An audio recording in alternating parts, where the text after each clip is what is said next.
Nagsimula ang kwento sa pagpapakita sa isang lalaking nagngangalang Iguchi na kasalukuyang nakakulong sa Juvenile Detention Center dahil sa madalas niyang paggawa ng gulo.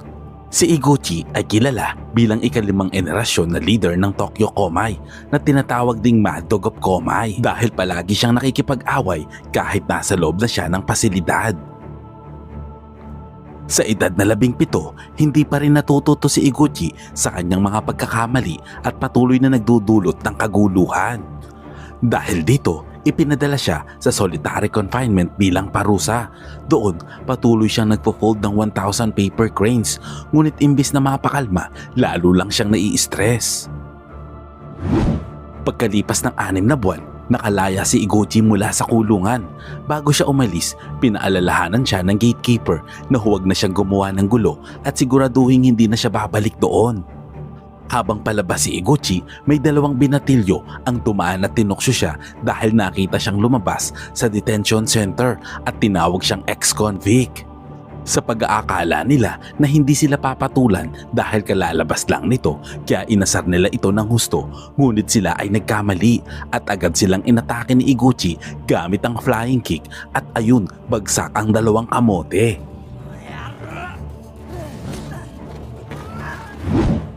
Pagkalipas ng 3 buwan, palabas na naman si Iguchi sa kulungan at muling sinalubong ng gatekeeper. Muling binalaan siya nito na huwag nang gumawa ng gulo at huwag nang babalik sa dati niyang ugali.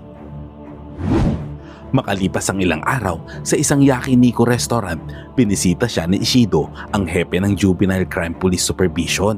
At dito ay makikilala rin natin sina Uncle Kim at si Mrs. Kim. Malalaman natin na pumayag ang mag-asawa na maging guardian ni Iguchi sa panahon ng kanyang probation period matapos siyang makalaya mula sa juvenile detention. Bilang bahagi ng kasunduan, magtatrabaho si Iguchi bilang waiter sa naturang restaurant at tutulungan siya ni Uncle at Mrs. Kim na makabangong muli, sumunod sa batas at umiwas sa anumang gulo na maaaring magbalik sa kanya sa kulungan.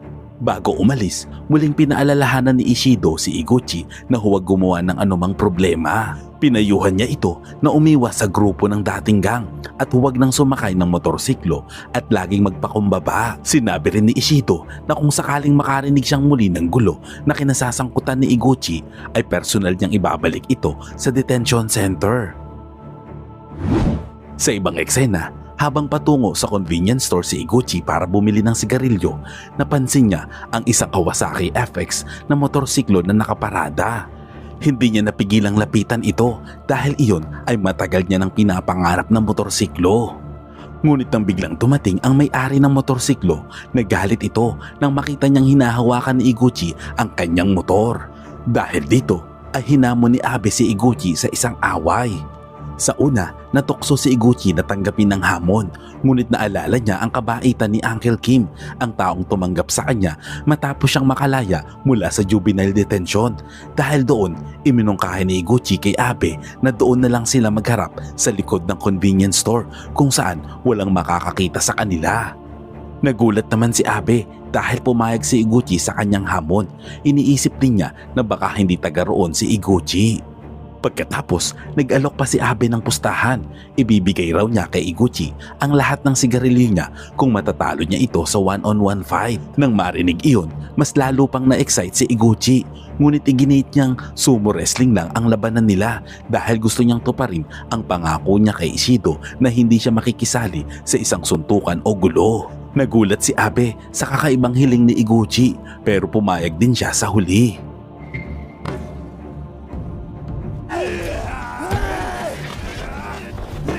Sa gitna ng laban, napagtanto ni Abe na mahusay si Iguchi sa sumo wrestling, kaya sa huli ay nagawang mapabagsak ni Iguchi si Abe at natalo ito sa kanilang sumo match.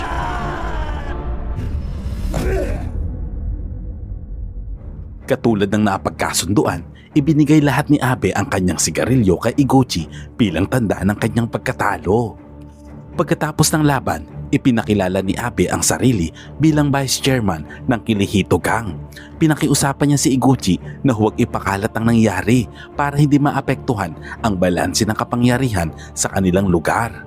Bilang tugon, ipinakilala rin ni Iguchi ang sarili bilang kasapi ng Tokyo Komai Outlaw Gang mula sa Shiba na kasalukuyang nasa probation at nagtatrabaho sa isang yakiniku restaurant na tinatawag na Sanrui.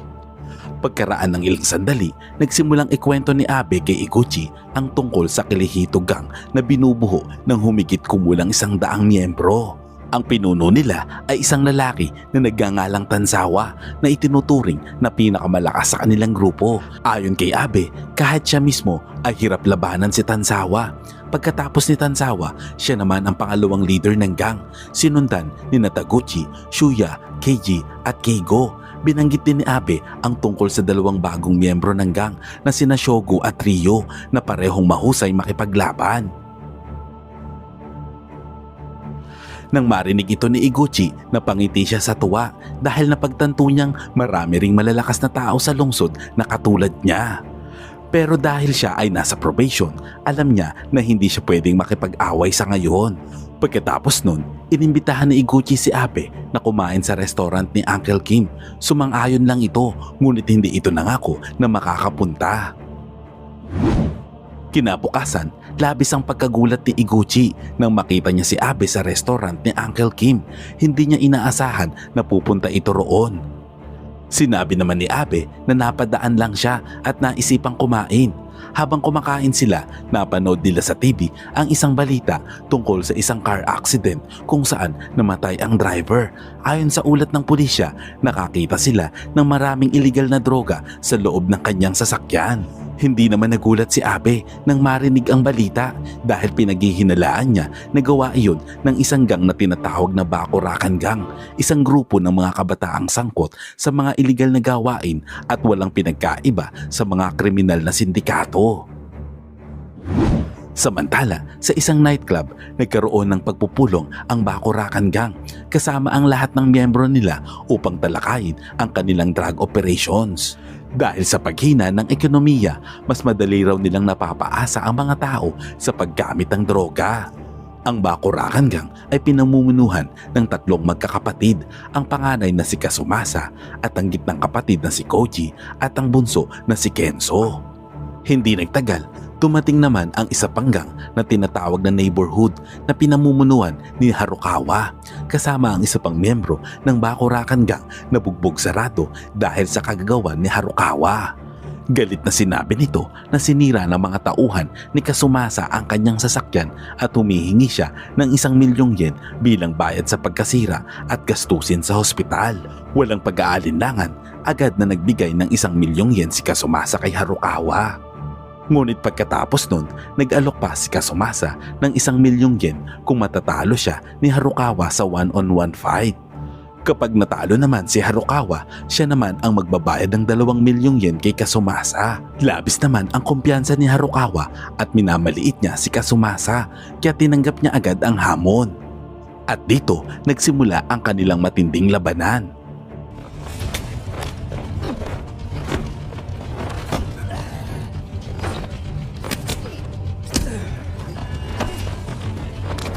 Subalit sa huli ay natalo si Harukawa sa laban kaya kailangan niyang magbayad ng 2,000,000 yen na ipinangako niya.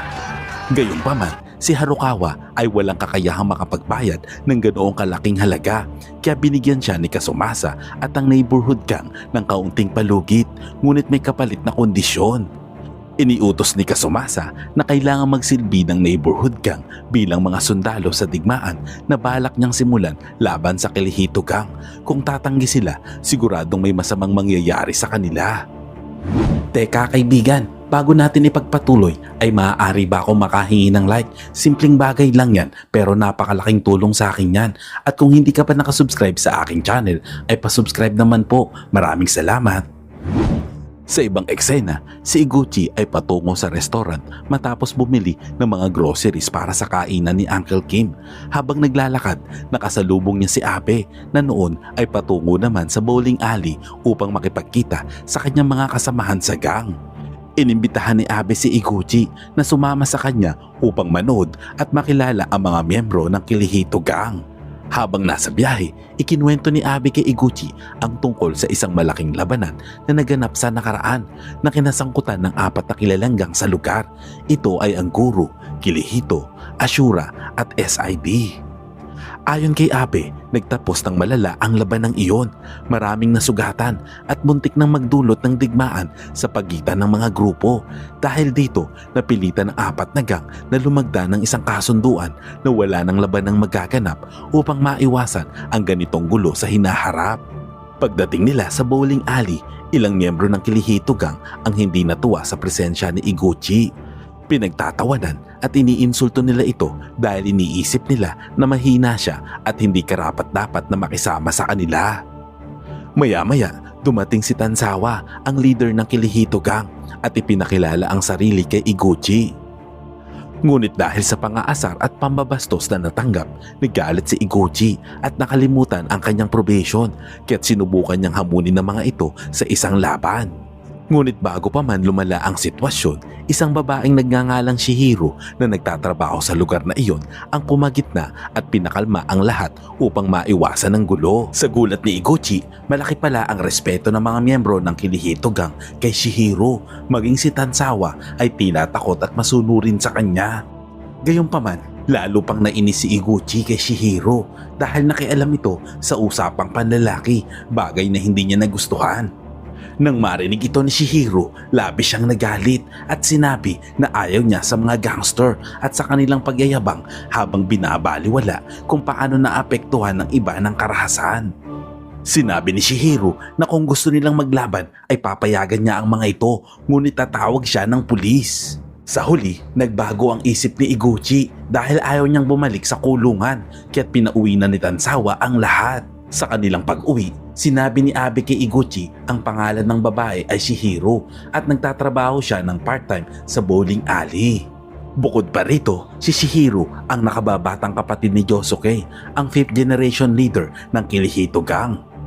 Isa si Yosuke na naging biktima na napahamak at napatay sa unang digmaan na ikinuwento ni Abe kanina.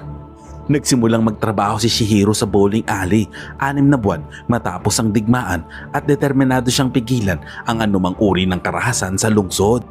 Kahit na ang bowling alley ay tambayan ng Kirihito Gang, seryoso naman si Shihiro sa kanyang tungkulin at kung may mangyari man sa kanya, kikilos ang Kirihito Gang kahit pa masira ang kasunduang pangkapayapaan.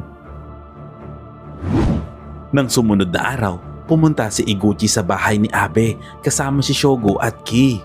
Sinabi naman ni Shogo kay Iguchi na nagsimula ng umatake ang Bakurakan Gang sa ilang mas bagong miyembro ng Kirihito Gang gamit ang labis na karahasan.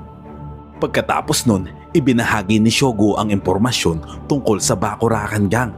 Pinamumunuan ito ng 3 magkakapatid, ang bunsong si Kenzo na mahilig makipaglaban gamit ang chain link wrench. Ang pangalawang kapatid na si Koji naman ay malaki at malakas, ngunit mabilis at marahas. Ang huli ay ang panganay na si Kazumasa na pinamumunuan ng gang at nais itong gamitin bilang paraan para makamit ang malaking plano tulad ng pagtitinda ng droga, money laundering, paggawa ng iba't ibang iligal na gawain para kontrolin ang krimen sa lungsod. Bukod pa rito, kumalat din ang balita na minsan ay nakapatay si Kazumasa sa isang away na may kinalaman sa droga. Makalipas ang ilang araw, nagtipon ang Kirihito Gang sa bowling alley upang pag-usapan ang seryosong problemang ito. Nabahala sila dahil ang Bakurakan Gang ay patuloy na lumalaki at dumarami ang miyembro, habang sila naman ay nababawasan matapos ang mga pag-atake. Alam nila na kung lalaban sila ng hindi handa ay lalo silang malalagay sa panganib at lalala ang sitwasyon. Samantala, nakita ni Iguchi si Shihiro na nagdarasal sa lugar kung saan napatay ang kanyang nakatatandang kapatid na si Yosu. Alam ni Iguchi ang nangyari noon at nakaramdam siya ng lungkot para kay Shihiro. Doon, ibinunyag ni Shihiro na kaarawan ng kanyang kuya sa araw na iyon. Sinabi ng babae na hindi pa siya nakapagbigay ng bulaklak noong nabubuhay pa ito, ngunit ngayon ay naramdaman niya na kailangan niyang mag-alay ng bulaklak bilang pag-alala. Sinabi ni Shihiro na sana ay matapos na ang karahasan sa lungsod dahil walang saysay ang mga patayan at labanan. Idinagdag pa niya na kahit ang mga taong katulad ni Iguchi na itinuturing ng iba bilang troublemaker ay nakakalungkot pa rin na mamatay sa ganitong paraan dahil pare-pareho lang silang tao na mayroong halaga. Ilang sandali pa, dumating ang Bakurakan Gang sa bowling alley upang makipagkita sa mga pinuno ng Kirihito Gang. Nang makita ni Shihiro ang sitwasyon, agad niyang sinubukang pigilan ang posibleng gulo, ngunit sinampal siya ni Kasumasa na labis na ikinagalit ni Iguchi. Gusto sana niyang gumanti, ngunit bigla siyang pinalo ni Kenzo sa ulo gamit ang kanyang sandata, dahilan upang dumugo ito. Kahit siya ay nasugatan, hindi naman agad pumalag si Iguchi dahil naalala niya ang mga sinabi ni Shihiro tungkol sa pagnanais nitong huwag magkaroon ng karahasan sa lugar na iyon. Pagkatapos nun, tinanong ni Tanzawa kung bakit naroon ang Bakurakan Gang at nagsimulang maghinala na may balak si Kasumasa na tuluyang pabagsakin ang Kirihito Gang at upang mas maging makapangyarihan sa pagitan ng mga gang sa lungsod. Sinabi naman ni Kasumasa na hindi siya interesado sa anumang bagay na walang direktang pakinabang sa kanya. Iginiit niya na nakatutok lamang siya sa kanyang negosyo, lalo na sa pagbebenta ng droga sa lugar. Ngunit dahil naroroon ang Kirihito Gang, hindi niya malayang maipapakita ang kapangyarihan sa lugar na iyon. Nang malaman ang tunay na layunin ng Bakurakan Gang, nagpasya si Tanzawa na hindi niya papayagan na guluhin nila ang kapayapaan sa lugar at ipinangako niya na pababagsakin sila sa tamang oras. Kinabukasan, tinuruan ni Uncle Kim si Iguchi kung paano magluto ng masarap na pagkain sa restaurant. Pagkatapos nun, ikinuwento ni Uncle Kim kung paano niya sinimulan ang restaurant. Nagbahagi rin si Uncle Kim ng payo kay Iguchi at sinabi niya na alam niya na may mga pagkukulang si Iguchi, ngunit naniniwala pa rin siya sa kanya. Sinabi niya kay Iguchi na protektahan ang mga bagay na mahalaga sa kanya. Hindi nagtagal, pumasok si Mrs. Kim sa kusina at sinabi kay Iguchi na dumating si Tanzawa. Natutuwa si Mrs. Kim na marami ng kaibigan si Iguchi sa lungsod kaya inalok niya ito ng maraming libreng karne. Ngunit natigil ang kanilang usapan nang magreklamo ng malakas ang ilang customer at humingi ng bill at minaliit nila si Iguchi at Tanzawa, sabay na ininsulto sa pamamagitan ng pagsabing hindi sapat ang kanilang mga pinag-aralan. Sa kabutihang palad, pumagit na si Mrs. Kim at pinakalma ang sitwasyon. Tinulungan si Iguchi na kontrolin ang kanyang emosyon. Sa kabilang banda, agad na umalis si Tanzawa sa restaurant at sa labas ay inabangan niya ang 3 kamote. Pagkatapos ay tinuruan niya ng leksyon ng mga ito. Samantala, hinintay ni Tanzawa si Iguchi matapos ang kanyang trabaho at inimbitahan siyang magmotor sa tabing dagat. Habang nasa biyahe, sinubukan ni Tanzawa na kumbinsihin si Iguchi na sumali sa Kirihito Gang dahil nag-aalala siya na baka maging target si Iguchi ng Bakurakan Gang dahil sa kanilang naging engkwentro sa bowling alley.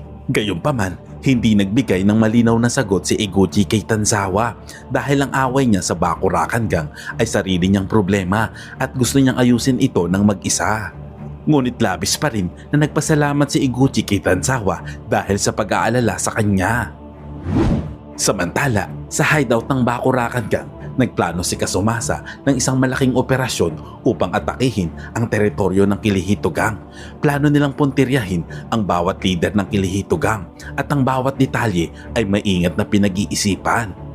Bigla namang nag-alala ang nakababatang kapatid ni Ryu, si Megumi. Nang marinig ang kanilang plano, tinangka niyang umalis sa lugar upang ipaalam kay Ryu ang malaking plano na isasagawa ng Bakurakan Gang.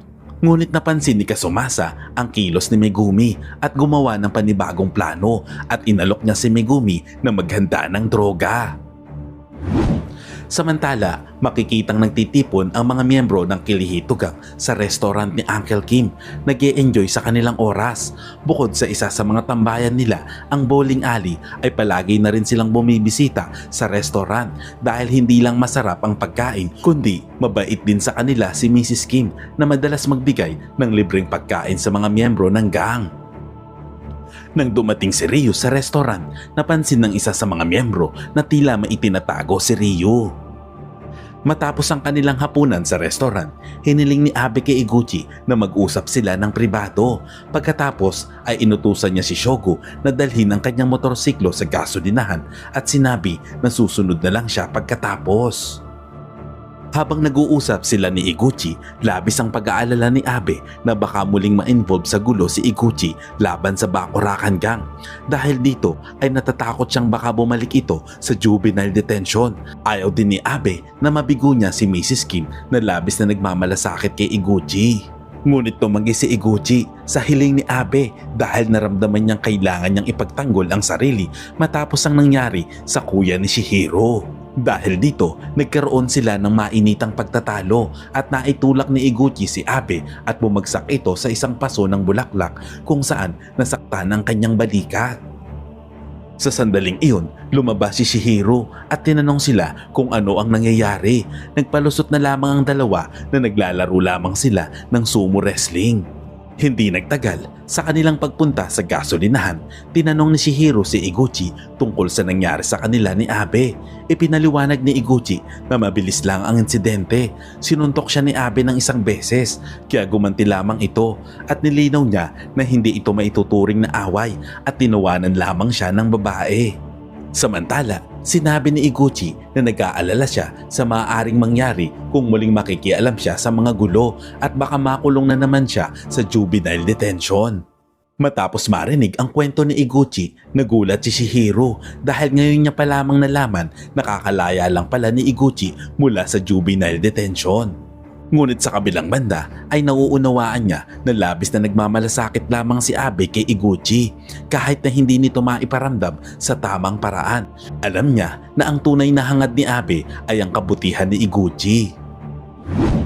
Samantala, nakaramdam ng sakit si Abe sa balikat dahil sa lakas ng pagkakatulak ni Iguchi. Ngunit sa kabila ng pisikal na sakit, hindi siya nagtanim ng galit laban kay Iguchi kahit na paminsan-minsan ay pabigla-bigla at mayabang ang pagkilos nito. Alam ni Abe na pinipilit ni Iguchi na umiwas sa anumang gulo at lutasin ang kanyang mga problema sa sariling paraan. Sa ibang eksena, sinalakay ng Bakurakan Gang na pinamumunuan ni Kenzo sina Abe at Shogo. Kasabay nito, inatake rin ng ibang miyembro ng Bakurakan Gang ang lihim na base ng Kirihito Gang. Pinangunahan naman ni Koji ang Bakurakan Gang upang atakihin ang restaurant ni Uncle Kim habang si Kazumasa ay inatake ang mga lugar kung saan naninirahan sina Taguchi, Keio, Shogo at Ki.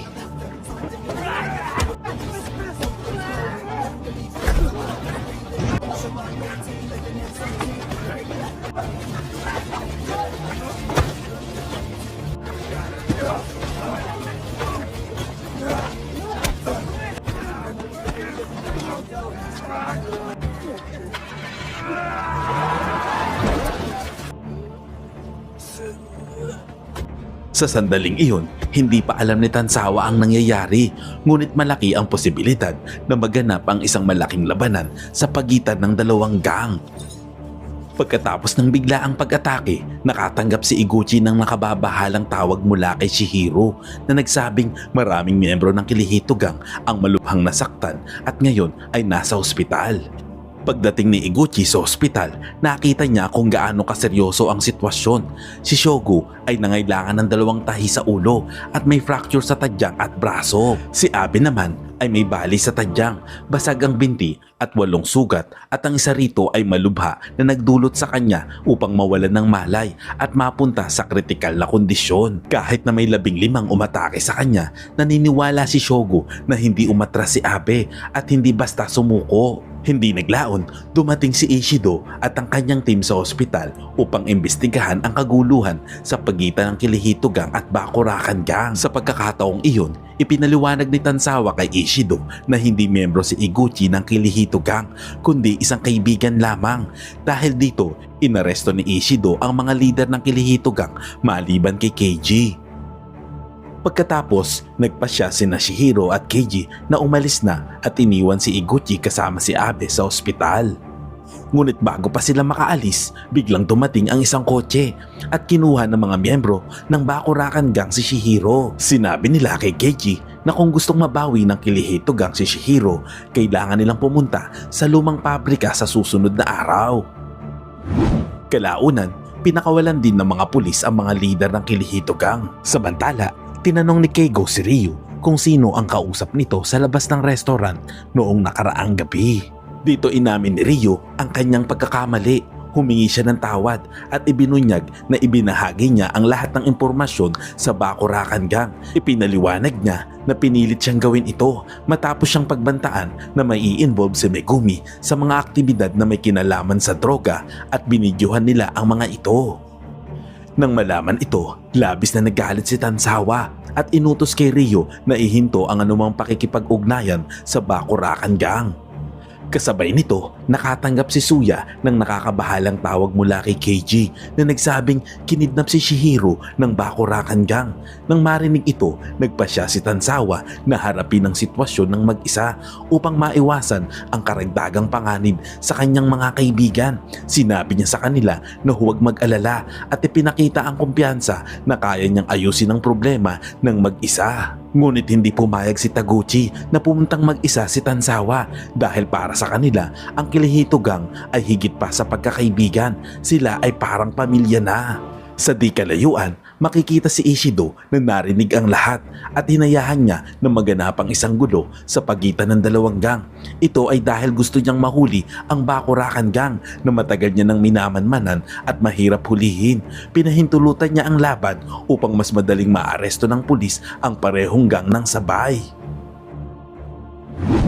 Samantala, habang naglilinis si Iguchi sa restaurant ni Uncle Kim, matapos ang insidente, bigla namang dumating si Keiji, dala ang masamang balita. Sinabi nito na nakidnap ng Bakurakan Gang si Shihiro at iniutos na pumunta ang Kirihito Gang sa lumang pabrika sa Hayama. Hindi nagtagal, agad na sumama sina Iguchi at Keiji sa isa pang miyembro ng Kirihito Gang patungo sa pabrika upang iligtas si Shihiro. Pagdating nila sa lumang pabrika, agad silang napasabak sa matinding labanan laban sa napakaraming miyembro ng Bakurakan Gang.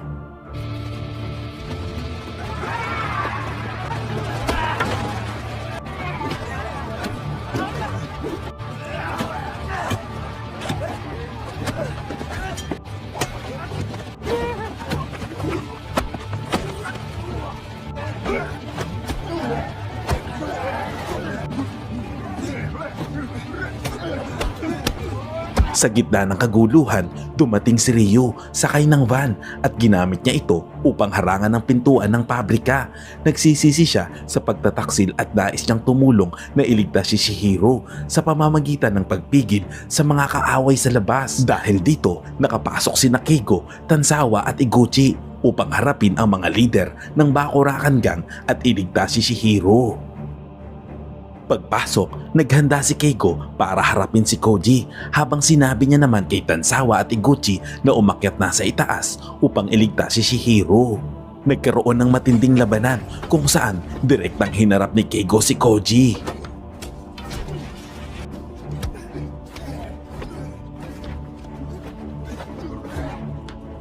Samantala, si Iguchi at Tansawa ay nagtungo sa silid kung saan naroroon si Shihiro, ngunit wala si Kasumasa doon. Inutusan ni Tansawa si Iguchi na harapin si Kenso na may hawak kay Shihiro, habang siya naman ay umakyat sa bubong upang harapin si Kasumasa. Hindi nagtagal, sinimulan ni Iguchi ang isang agresibong pag-atake laban kay Kenso bilang paghihiganti.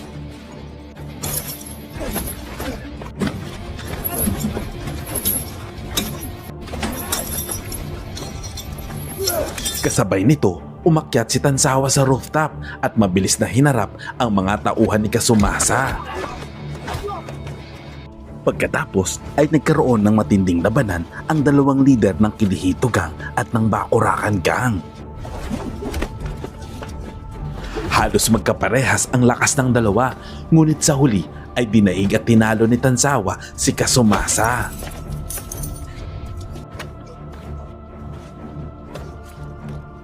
Matapos niyang talunin si Kasumasa, bumaba si Tansawa at nakita si Iguchi na tinalo rin si Kenso at sinubukang palayain si Shihiro. Ngunit bigla namang bumangon si Kasumasa at sinubukang pigilan sila gamit ang isang baril. Ngunit nakialam at sumulpot si Kenso mula sa likuran. Iniisip na ang pagkatalo nila ay nangangahulugan na wala ng labanan na magaganap. Di nagtagal, narinig nila ang mga sirena ng mga pulis. Pinayuhan sila ni Kenso na agad nang lisanin ng lugar sa pamamagitan ng emergency exit sa likuran ng gusali. Sinabi niya na tapos na ang paghahari ng Bakurakan Gang at ipinangako niya na siya ang mananagot ng lahat ng ito sa mga otoridad. Pagkatapos nun, nakaharap ni Kenzo si Ishido at ipinaliwanag na ang kaguluhan na naganap ay problema lamang sa loob ng Bakurakan Gang at walang kinalaman ng iba pang gang. Sa pagtatapos ng pelikula, makikitang nagising na si Abe mula sa koma at sama-sama ang Kirihito Gang at si Iguchi na ipinagdiwang ang kanilang tagumpay ng may pagmamalaki. Ang moral lesson ng kwentong ito, kapag ang politiko sa Japan ay nasangkot sa iskandalo ay nagre-resign.